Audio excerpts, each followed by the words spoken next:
This is Dave from DNA Reptilia. It's about time I update you about our Rattery issue that we had.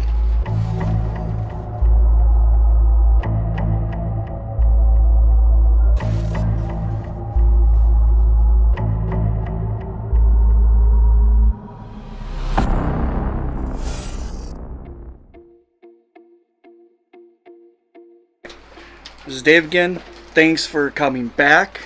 I know it's been a long break, but we're down in the Rattery again. You can see all the rats around here. Yes, I'm going to get you guys dizzy. I still have yet to be able to use this.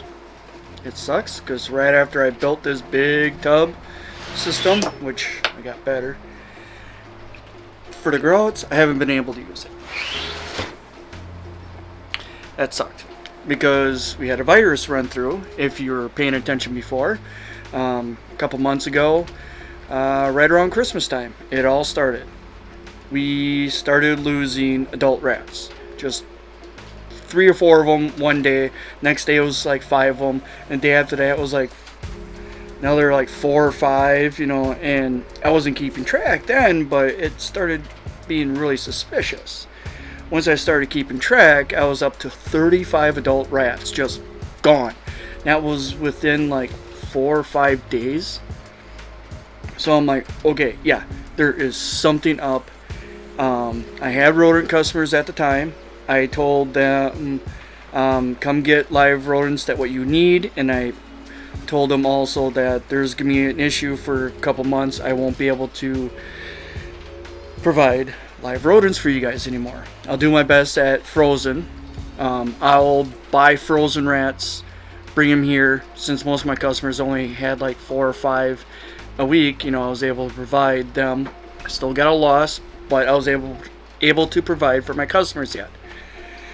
Anyways, over a period, let's say, I didn't even keep track of dates. The 24th, 25th. Over a period of 1 full month, I lost a total of 116 rodents. Most of those were adults. I would say about 95% of those were adults. Out of the males that I had at the time, I lost about 78% of the males. And out of the females, I lost the remaining amount. And then a few young ones here and there, weaned ones occasionally. And it did not affect the African soft furs. So my African soft furs, I had to be very diligent on and make sure that they are still breeding, because they helped me be able to feed my hatchlings for the ones who didn't want to switch over to frozen thawed, which I got very, very, very lucky on. Out of about 50 hatchlings, about 40 of them switched over to frozen thawed, and will take frozen thawed mice, live African soft furs, or live rats. So I got very lucky. I'm very happy at that. And for the ones who didn't want to switch over, the African soft furs helped the majority of it. Now, if you remember back when I said what I had to do was pull all the males and stop breeding totally, because I lost so many males in tubs, there was only about 5 tubs left that had males left. So I actually left those males in there because I knew I was going to have some hatchlings that were not going to switch over. So there was 5 tubs that still had some breeding going on for the rats. But I was able to get the rats out of there before they got up to weaned age, because I was able to feed my hatchlings. So the biggest rat that came out of that tub was a pup. I made sure that they wouldn't grow above that. Until now, I did a test litter to make sure to help see if it leveled out, see if I don't get another spring up. It's not totally clear yet if everything's going good, but I've gone since January 25th is and now is the 20th. So I've gone almost a month with 0 deaths. I mean, not really 0. I've had a couple old animals pass away, but I am taking that off as old age, because you know, rats do get old, and all my dates of all my tubs, they got all mixed up because I combined everything to try and make it so I only have 4 racks of tubs, and they're not even fully full. I got the girls here, got the boys here, all the way down. See, this rack down here, there's actually no tub down there yet, and empty rack. Those 2 racks are empty over there. That's empty, of course. I do have rats in here, here, and I think 2 left down here, but the bottom 3 are completely empty. There's tubs in some of the racks, but they're empty tubs. They're clean tubs. That's how I was deciphering what tubs are clean and what's not. Anywho, okay. My test litters. These little guys from my test litters. In this whole tub. As you can see, they are of size. Here we go. Here's one from the test litters. Yep. Anyways, this tub had the test litters in it. Trying to see if I get a flare up or not of the Sendai virus. Okay, what the Sendai virus does, it kind of works like how AIDS works in humans. It weakens your immune system, and then other diseases, other sicknesses come in, take over, and could actually kill you. Those other sicknesses can kill the rats very, very, very quickly. Like I said, within a month's period of time, I lost 116 adult rats. I think that was about almost 60% of my rodents within 4 weeks. So it was devastating. Every day coming down here,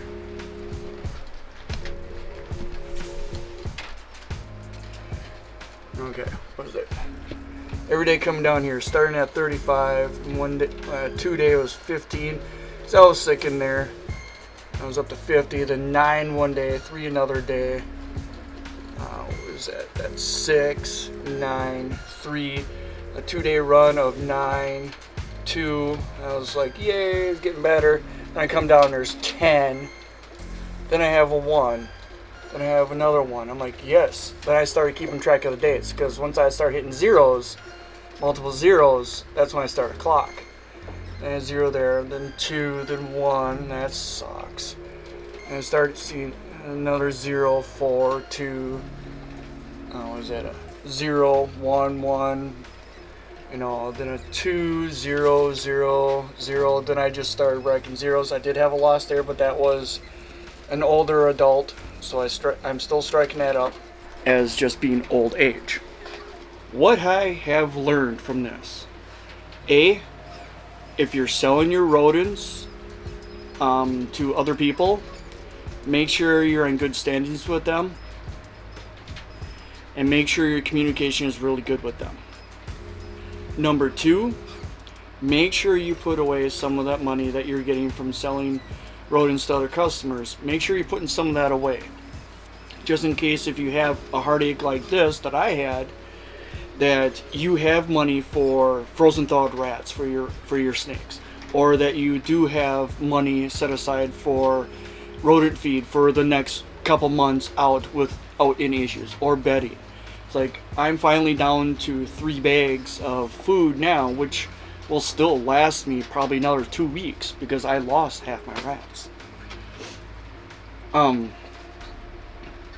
Number 3, biosecurity is prime.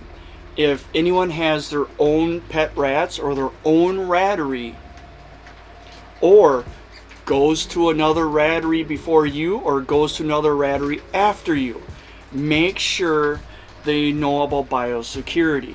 Make sure that if they do have contact with other rats, that you just be kind to them and say, I'm not trying to be a dick, but you're unable to come into my Rattery unless you're away from either one of those locations for an hour. Because usually most viruses that can affect rats will die and fall off the person after about an hour's time. 4. Don't put all your eggs into one basket. I was lucky that I wasn't dependent on the rats 100% for our snakes. I do have the African soft furs. They saved my butt. Number 5. If you have snakes along with your Rattery that you need to feed, make sure you have a backup plan. Make sure you're able to order from either like Rodent Pro, Cold Blood Cafe. Those two are the two that I've ordered from. For when I wanted to bulk up the freezer dramatically. And make sure if you have other friends in the Rattery game that you support them also. Because if it's kind of a community wise, you know, you're more concerned about feeding your snakes than you are taking care of your rats.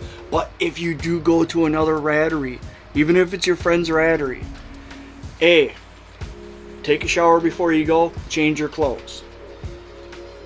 And also do not go down to your Rattery before or after you go to, make it a day where you don't go to your Rattery at all. Change your clothes, shower, whole 9 yards. Make sure that if your Rattery is under a quarantine because you had a virus outbreak, that nobody comes down there, and especially you if you're going somewhere else. Biosecurity. And in closing, I gotta thank everybody around me in our little network for all the help that I have gotten, all the information that has been spewed onto me because of two sister Ratteries. They have the same genes as what I have here. No, mainly I'm a feeder breeder, but I am also a backup for those two because they work with specific genes. I play with mixes and try to come up with something just because, and I usually keep the best, but I am a feeder breeder. Certain ones, yes, I do keep. I want them for myself, and I'll breed them because I think they look cool. But because of the two sister Ratteries that have the same genes as I do, I'll be able to rebuild a little quicker. There is a bunch of rats, probably about 40 rats, growing up currently at one of the sister Ratteries that I will be acquiring probably within the next month. That I should be able to fill up probably 2 of my racks, which will give me a good kick on the breeding.